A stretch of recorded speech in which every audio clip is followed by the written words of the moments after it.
Si Bagyong Doming ay patuloy na lumalayo sa ating bansa, pero nanatili pa rin nasa loob ng ating Philippine Area of Responsibility. Kasalukuyan, ang layo ng sentro ng bagyo ay nasa 655 kilometers east-northeast ng Itbayat, Batanes. At itong bagyong ito ay wala pa ring direktang epekto sa ating bansa. Pero patuloy pa niyang inahatak ang habagat o southwest monsoon. Kaya nakikita itong southwest monsoon ay naapektuhan ang malaking bahagi ng ating bansa. Sa Central Luzon, Southern Luzon at sa western section ng Visayas.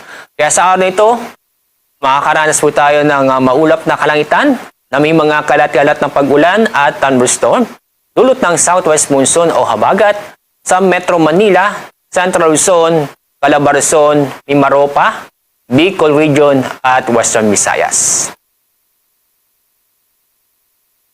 Sa ating forecast track ng Bagyong Doming, kapag napanatili ang kanyang pagkilos o galaw na generally northwards sa bilis na 15 km per hour, inaasahan po natin na maaaring mayang hapon ay nasa labas na ng ating Philippine Area of Responsibility ang Bagyong Doming at patuloy itong lalayo sa ating bansa patungo sa Japan.